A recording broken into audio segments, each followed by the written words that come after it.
Hello everybody, welcome back to Jar's Toy Emporium. My name is Jacob, and today we are manga hunting at Books A Million.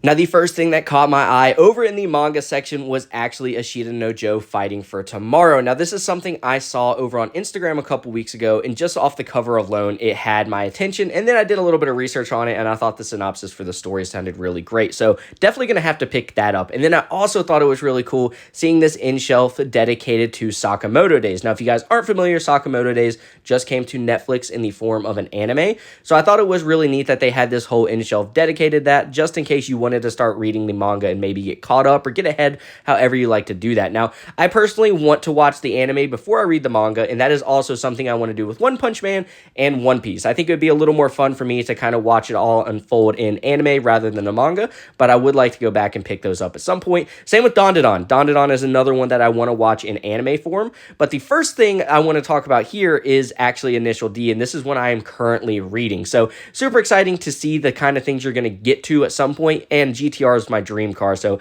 kind of cool to see that on a cover. Now, I did have to stop by the action figures real quick to see if they had anything cool, and I gotta say, it was kind of little bland for me. Nothing that really piqued my interest, and I thought the actual best action figure that I saw over here was a Hawkman from Black Adam, and I really don't like the DCEU that much, so this is one of those things I'm gonna be waiting on at some point to maybe pick up whenever we start with the DCU and James Gunn's universe. I think that'll be a lot more interesting. But back over to the manga, they had the box set for My Hero Academia. Now, this is something I definitely want to pick up in the future. If you guys aren't familiar, My Hero is my favorite anime, and I'm so sad that it's coming to an end here in August, but I'm also excited for the Vigilantes anime that is coming out. Now, this is something I think I'm going to wait to go on sale on maybe like a Black Friday on Amazon or something like that, but still super cool to see.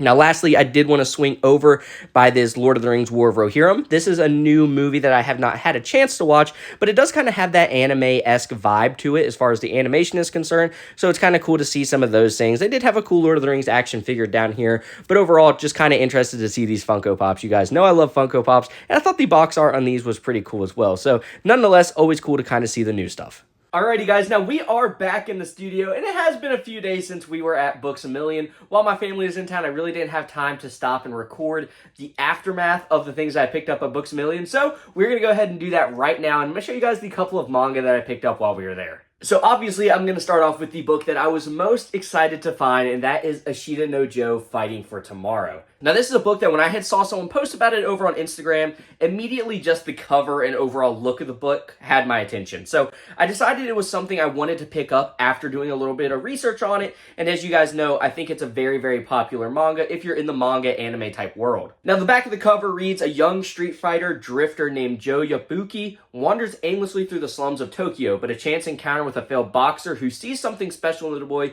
sparks a partnership that might just take Joe all the way to the top. Now, I think that's a super cool premise for a book, and like I already said, it looks really cool, and I love the attention to detail in this art. Now, the art is very simplistic. I would say it's not like your crazy looking art, but there's a lot of detail in it that really kind of makes it shine a little bit better. So overall, I'm super excited to get into this one. Like I said, the premise of it sounds super interesting to me, and I'm excited to give it a shot. Now, the next manga that I actually happened to pick up is Colorless Volume Number 1. Now, this is something I had never heard of, but that's exactly kind of what I was looking for. Now, me and my brother, who you might have seen in a couple of the clips while we were in Books A Million, have decided we want to start like an anime and manga podcast. Now, we haven't got around to setting everything up and recording our first episode yet, but one of the things that we are going to be doing in our podcast is we're going to be reviewing manga, and so we both wanted to pick a book that we had never heard of and that didn't have an anime adaptation. So we found this one. It was actually only one of the only books in Books A Million that had 2 volume 1s, which was really convenient, and this is what we decided we were going to do our first review on. So it's a super cool premise. It says a cosmic disaster changed the earth forever, stripping away every last drop of color from the world. Mankind also changed. The familiar human face is almost forgotten in a world now populated wholly by mutants. Against the backdrop of a moody urban landscape, a lone wolf investigator named Avidia relies on both his wits and extraordinary gun to hunt down the world's last hidden scraps of color. he soon crosses paths with a very special girl, one who just might hold the key to bringing back what the world has lost. Now, I love post-apocalyptic kind of stuff, and this is a really cool twist on one. You know, it's not really a nuke went off or something like that. This is cool, like the world lost color, and there are little scraps of color left around, and this one lone wolf investigator is trying to hunt down those last few scraps, and hopefully he's found somebody that can actually bring color back to the world. So I thought it was super neat. When I was looking through the pages, one of the cool things that I noticed is like throughout the manga, you can actually see little strips of color that, you know, normally manga is all black and white, but this one does a really cool job of stripping little tiny bits of color throughout the art and stuff that I just thought made it really cool. So that was something I'm super interested in, but yeah, that's Colorless of volume number 1. Now, like I said, it's a pretty short hunt. Obviously, I wasn't looking to spend a ton of money in there, but I did walk out with some really cool books that I'm excited to get into. Now, if you guys are reading any manga and you guys have any recommendations for me, definitely let me know down in the comment section below. I'm always looking to try to find new things that are fun and interesting to read and kind of getting away from, you know, your normal stuff. Like, it's fun for me with Colorless, for example.